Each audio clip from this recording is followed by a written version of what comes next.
তাদের আমলে নির্বাচন ছিল একটি প্রহসন। এই নির্বাচনে কোনো মানুষ ভোট দিতে পারে নাই। 17 বছর আগে যারা ভোটার রয়েছে তারা ভোট কেন্দ্রে যেতে পারে নাই। তাদের ভোটাধিকার প্রতিষ্ঠার জন্য আমাদেরকে দীর্ঘদিন আন্দোলন করতে হয়েছে। তাদের নির্বাচনের নামে ঠাট্টা মশকরা ছিল।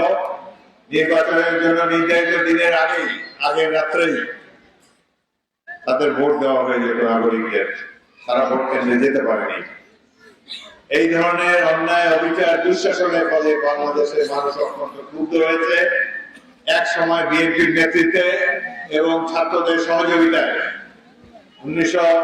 2024 সালের জুলাই এবং আগস্ট মাসে এক মহা গণ আন্দোলনের সূচনা হয়, যাতে করে শেখ হাসিনা আল্লাহর গজবের ফলে দেশ থেকে বহিষ্কৃত হয়েছে। যারা এই লালমোহনের 17 বছর কত বড় বড় কথা বলেছে, শেখ হাসিনা বলেছে শেখ হাসিনা নাকি পালায় না। কিভাবে হেলিকপ্টারে পালিয়েছে সেই দৃশ্য আপনারা দেখেছেন ইউটিউবে বহুবার। এইখানে কিছু কিছু নেতা বুঝিয়েছে এগুলো হলো ঢাকা শহরের টোকাই সন্ত্রাসী। যেহেতু 2001 সালে নির্বাচনে তুফান আহমদ সাহেব এখান থেকে নির্বাচন করেছিলেন আমার বিরুদ্ধে, আমার অর্ধেক ভোটও পান নাই। সেই কারণে শেখ হাসিনা সিদ্ধান্ত নিয়েছে তিনি আর এখানে কোনো রাজনৈতিক নেতাকে পাঠাবেন না আমার বিরুদ্ধে নির্বাচন করার জন্য।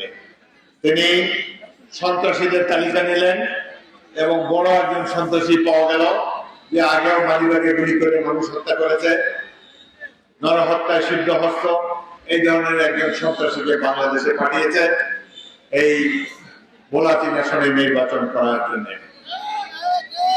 এই নির্বাচনে আপনারা আমাকে পরপর 6 বার নির্বাচিত করেছেন, স্বতন্ত্র প্রার্থী হিসেবে নির্বাচিত করেছেন, আমার জীবনের পরম গৌরব। কিন্তু শেখ হাসিনা শেষ নির্বাচনে 3টে নির্বাচনে নিজের ভোটও দিতে পারেনি। আমার যারা এজেন্ট হয় তাদেরকে বাড়িতে গিয়ে রামলা দিয়ে কুপিয়েছে এই সন্ত্রাসী দল। 2018 সালে আপনাদের মনে আছে মঙ্গলশিকারে লঞ্চে নেমেছিলাম, 8 বছর পরে এসেছিলাম। রিক্সায় করে আস্তে আস্তে বিরাট মিছিল নিয়ে পৌরসভা প্রবেশ করেছি, আমার বাসায় ঢুকেছি। বিকালবেলা পুলিশ বাহিনী এসে আমার বাসাকে ঘিরে ফেলেছে। আওয়ামী লীগের সন্ত্রাসীরা আবার তারাও একটা বেষ্টনী সেখানে নির্মাণ করেছে। ইলেকশনের দিন পর্যন্ত ঘর থেকে বেরোতে পারে নাই। 15 দিন আবদ্ধ ছিলাম নিজের বাসায়, কোনো প্রচারণা চালাতে পারে নাই। আমার সাথে যারা দেখা করতে আসতো, যাওয়ার সময় তাদেরকে রামদা দিয়ে কুপিত। 300 কর্মী, এখানে অনেক আছেন তাদের মধ্যে, 300 কর্মী আমার বাসায় তারা এই 15 দিন আমার মতোই অবরুদ্ধ ছিল। সুতরাং তারা ভেবেছিল কি আমার পর্যন্ত ক্ষমতায় থাকবে, তারা ভেবেছিল যে এদেরকে আর কেউ সরাতে পারবে না। কিন্তু আমরা মুসলমানের দেশ, আল্লাহ তাআলায় বিশ্বাস করি। আল্লাহ হয়তো কিছুদিনের জন্য ছাড় দেন দুর্বৃত্ত সন্ত্রাসীদেরকে, কিন্তু একেবারে ছেড়ে দেন না। সেটাই প্রমাণিত হলো 5ই আগস্ট তারিখে শেখ হাসিনা এবং আওয়ামী লীগের পলায়নের কারণে। এখান থেকে যে সন্ত্রাসী এমপি হয়েছিল এখন পালিয়েছে।